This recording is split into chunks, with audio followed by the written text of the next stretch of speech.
मधुपुर राज्य में राजा भानुदेव, महारानी ललिता और राजकुमारी नंदिनी के साथ रहते थे।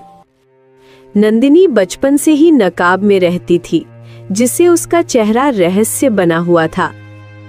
लोग तरह तरह की बातें करते, कोई उसे अभिशप्त कहता, कोई अप्सरा, पर सच्चाई सिर्फ नंदिनी जानती थी। एक शाम वो तालाब किनारे बैठी फूट फूट कर रो रही थी।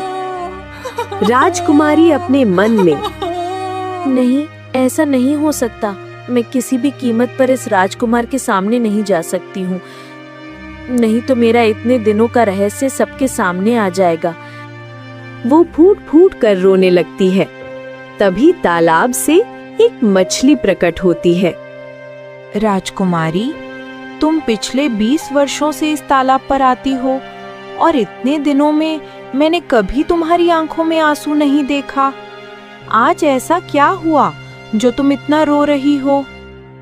देखो, मैं कैसे राजकुमार के सामने जा सकती हूँ? मेरे माता पिता ने कल मेरे लिए एक लड़का देखा है, राजकुमार, जो बहुत ही सुंदर है। किसी चीज में कोई कमी नहीं है। और तुम तो जानते ही हो मेरा चेहरा कैसा है। अगर मेरा ये भेद सबके सामने खुल गया तो पता नहीं मैं कैसे जी पाऊंगी। तो अब तुम क्या करना चाहती हो राजकुमारी? कुछ भी हो जाए, पर मैं विवाह नहीं करना चाहती हूँ। ठीक है, तो मैं तुम्हें इससे बचने का एक उपाय बताती हूँ। अगर तुम वैसा करोगी तो तुम्हें कभी भी विवाह करने की जरूरत नहीं पड़ेगी। इतना कहकर मछली राजकुमारी के कान में कोई गहरा रहस्य कह देती है।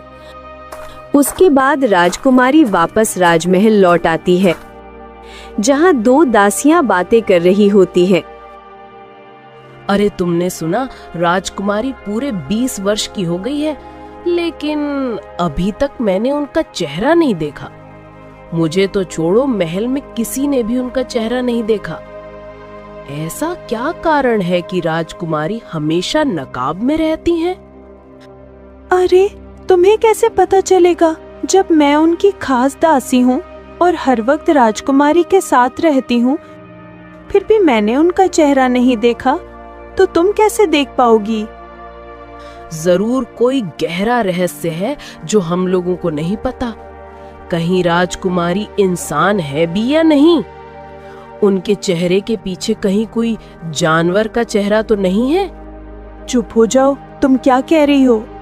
अगर किसी ने सुन लिया तो तुम्हारा सर कलम करवा देंगे।